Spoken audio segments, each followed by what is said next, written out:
the public works staff, and all of the National Guard people, the federal and state agencies that are working 24 hours, 7 days a week to protect our community by moving this material to the beach where it wants to go.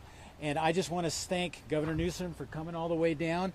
His presence here demonstrates to our community in every part of our community, from Guadalupe and Orcutt, who've had some massive damage to the agricultural fields in North County, to here in South County, where we're here to see the impacts, that everybody's working together at every level of government, and we're going to do everything we can to protect lives and property and do what we need to keep our community intact, because we're resilient.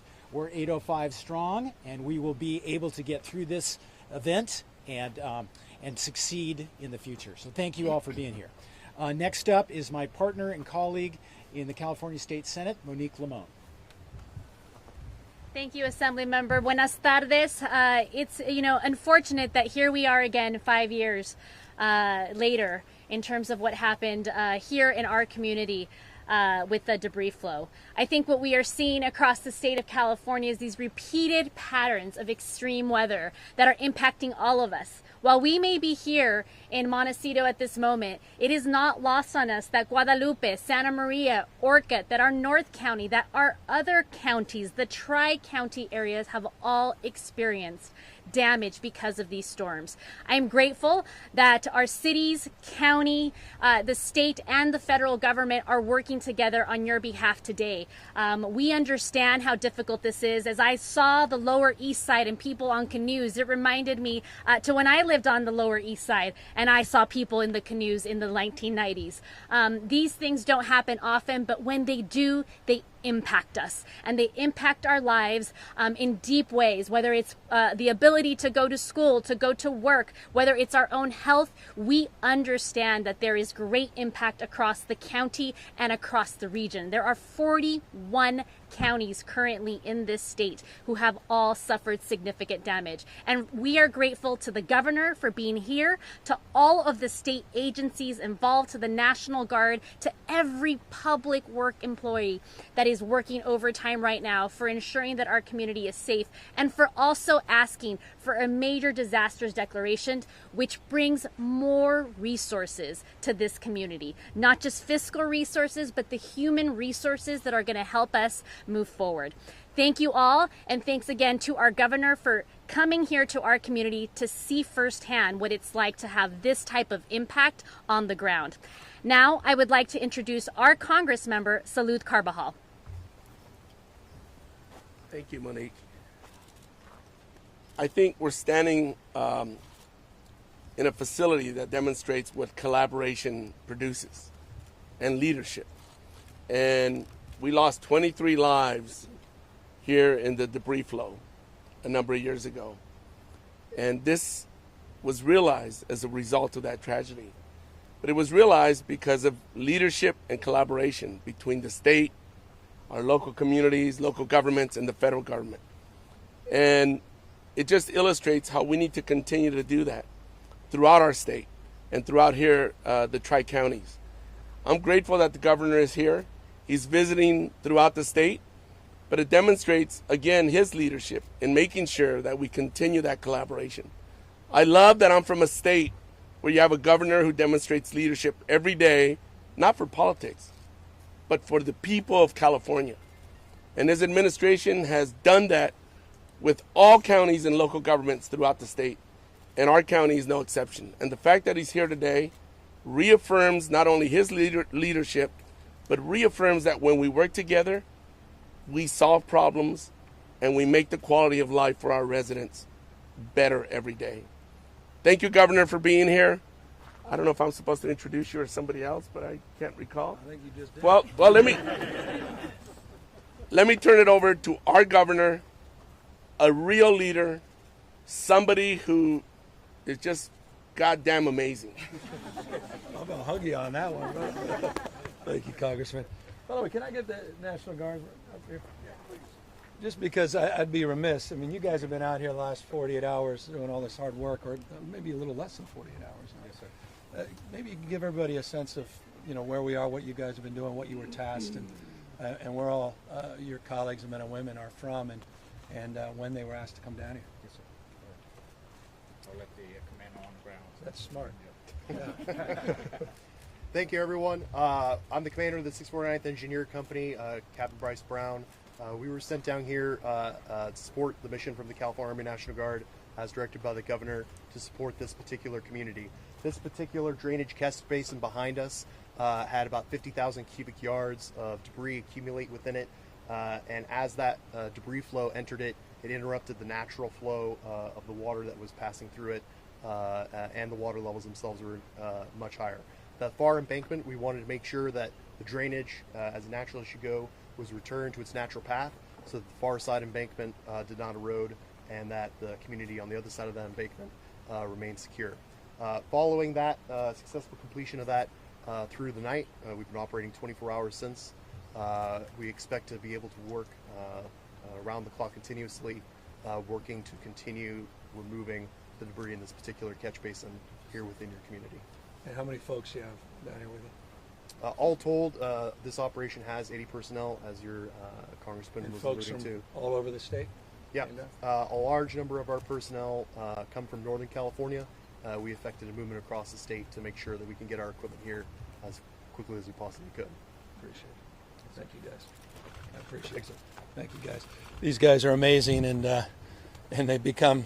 I mean, I was talking to them before, in terms of, in fact, where we first met was up at the campfire. Seems like decades ago. It was just 4 years ago, up in Paradise, and they've been called to duty in so many different aspects that I imagine when they all signed up for the National Guard never anticipated or expected. And I couldn't be more proud, and I hope all of you couldn't be more proud of our National Guard, men and women that are out all over the state of California, not just here, working to protect, working to mitigate, and working to prevent more of these very difficult and challenging experiences that we're all facing here, with now the 8th atmospheric river in just 16 days to make its way into the state of California, likely a 9th a few days beyond today. And so here we are trying to get ahead of this. I was just down with the Bucket Brigade, talk about a spirited group of folks. You all know them well, doing sandbagging, and I love it. Just, you know, they're on demand. They got folks delivering sandbags all over the region. I love that spirit of community, and of course came from the ashes of that devastation 5 years ago. And that spirit, though, is alive and well, particularly down here, not just in South County, but North County, as was said, Guadalupe and elsewhere, that have been devastated recently. But also what happened 5 years ago, I think, is even more telling. It unveiled things that weren't necessarily getting the attention in terms of being crisis.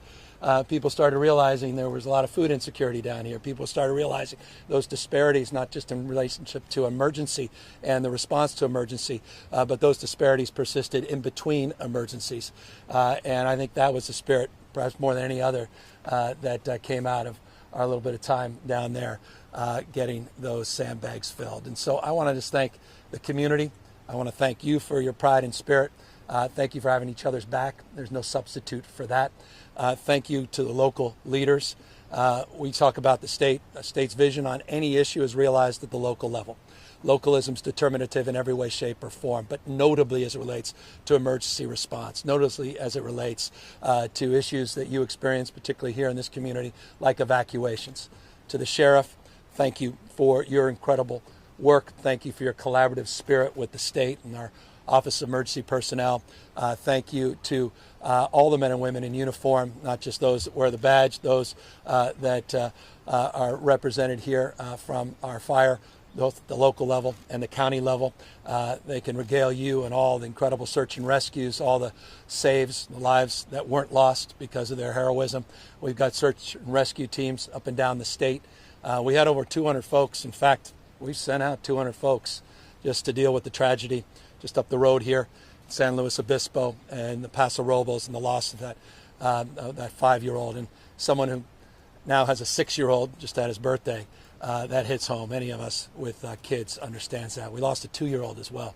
19 deaths now recorded in the state of California, and we're not out of the woods. And I guess that's the point. That's why I'm here. It's why we've been up and down the state. We're going to see this through. We're going to follow through. By the way, we're going to come back When the cameras are gone, that's when the real work is done to make sure we don't have to keep coming down under these emergency operations, to have a more sustainable mindset. What is it about 23 people losing their lives and having 5 homes that are still on the map, if you look at Google Map here in the subdivision, that makes us think that we can walk away and do a little bit of work and patching and think this is something we don't have to revisit. So clearly we have to have a more sustainable mindset. And that's what also brings me down here, is to make that commitment to you to be back and to make sure we're here in the long run. We've got remarkable partners, and I don't say that lightly. The senator and the assembly member. This year, $8.6 billion of state resources are going to infrastructure, drought, diversion, issues related to stormwater capture, groundwater replenishment, to update our systems that were designed 50 years ago for the 20th century. We don't live in the 20th century. As was stated, the hots are getting a lot hotter, dries are getting drier, and the wets are getting a lot wetter. These atmospheric rivers, a few years ago, no one had heard of an atmospheric river. There was just some scientists down at Scripps saying, hey, you should pay attention to this thing that we've coined called atmospheric rivers. Someone referred to it as a Pineapple Express, and we had seen it expressed periodically, but never through a conveyor belt like we've experienced since December 26th. Never like this, except when you go back, and I go back to my notes when I was lieutenant governor, listening to that briefing with Governor Brown. This is exactly what they predicted. In every way, none of this is a surprise. So the question is, are we resilient enough? Do we have a mindset of resilience? Are we resourceful enough to be more creative so that we can thrive, not just survive, through this new reality? I should also say it's new in some ways and it's not new.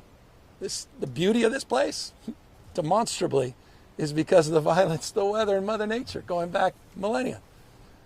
It is that ferocity that's created so much of what we come to love about the state of California. So, look, we're resourceful, we're rugged, we have grit, this community in particular, and we're here, again, mindful, though, that we need to quickly pivot in terms of our approach for hydrology, quickly pivot in terms of how we store water, how we replenish water, how we built our diversion systems, and how we protect the people that we serve in the state of California. I want to just add a few final points. We're expecting about 1 to 3 inches of rain, mild to heavy, throughout the state. What makes this storm series so unique is it's not isolated by any stretch of the imagination. Remember, California's size of 21 state populations combined. 21 state populations combined. We're dealing with scale that we've never dealt with. I'll be in the Central Valley again tomorrow. We were in the Central Coast yesterday, in the northern part of the state, the last few days. And that's why we have requested the major disaster declaration from the Biden administration. The president could not be more responsive, reaching out proactively. His chief of staff, FEMA director, is in the state of California today assessing damage, was at our meeting, what we refer to as the SOC, today's State Operations Center, the UCG meeting this morning. She's out on the road assessing damage as well, which is a good sign, and we're grateful for that. We could not ask for more from our federal partners. And again, in closing, to supervisors, Mr. Mayor, to all the elected officials assembled, I couldn't ask for anything more in terms of local partnership. And that is where I'll end, with gratitude, respect for Mother Nature, all of you, and what you've been through and the stacking of stress that you're feeling, and ask you in closing just to use common sense. Be vigilant. If you have an intuitive feeling that something just ain't right about driving left versus right, don't do it. Just work through this weekend. There's a diversion up for a reason. Caltrans there with a sign for a reason. Law enforcement is saying what they're saying for a reason. And I hope, folks, I know how fatigued you all are.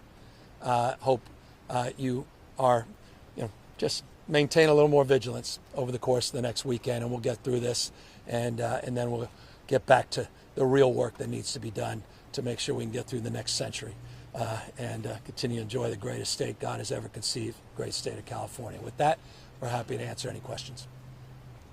Governor, can you speak to the volunteerism you've seen up front from the Bucket Brigade and some of the citizens that have stepped forward?